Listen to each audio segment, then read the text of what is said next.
You know, as we're cruising along up here, Navy Pier comes to mind first. It's the closest down there, just 63 miles or about 102 kilometers southwest of us.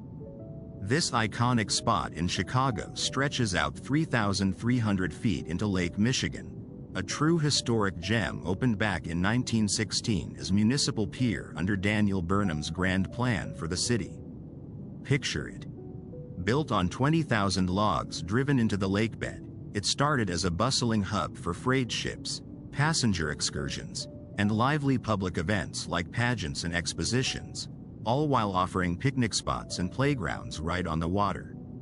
Renamed in 1927 to honor Navy personnel from World War I, it transformed into a vital training center during both World Wars, training thousands of sailors and even hosting makeshift aircraft carriers in World War II.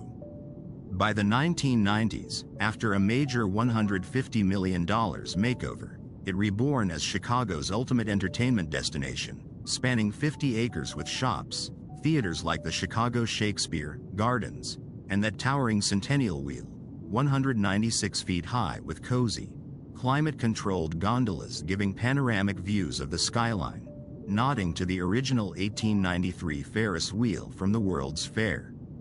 Today, it draws over 9 million visitors a year, a lively mix of cultural events, dining, and that classic Windy City waterfront vibe. Not far behind, about 65 miles or 104 kilometers away in the same southwest direction, sits the Shed Aquarium, another Chicago standout right on the lakefront.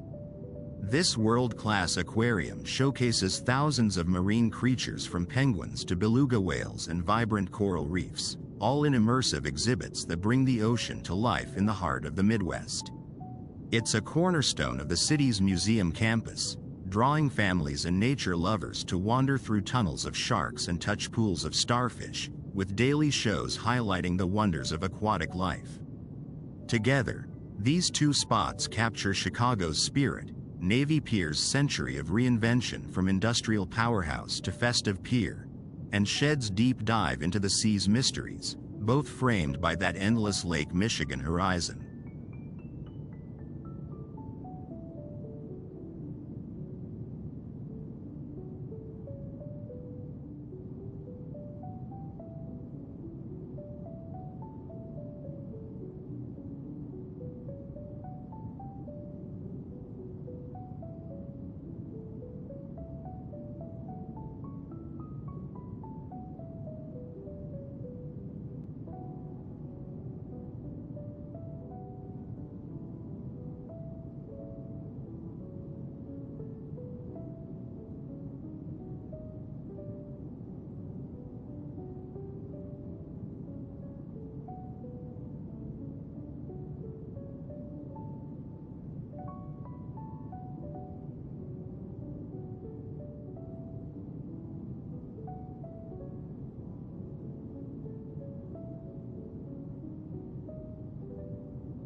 You picked a little workhorse of a town.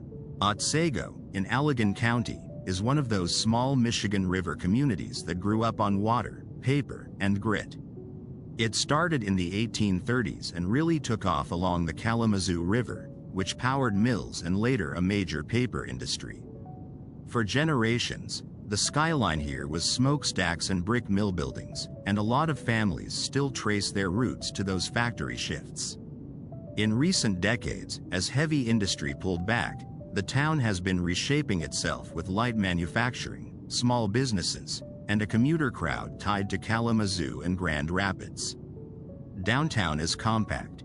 Historic brick storefronts, a classic small-town main street, and the sort of places where Friday fish fries and church bake sales still anchor the social calendar. Housing tends to be modest older homes on tree-lined streets. People like it for being more affordable than the bigger cities but close enough for jobs and college sports.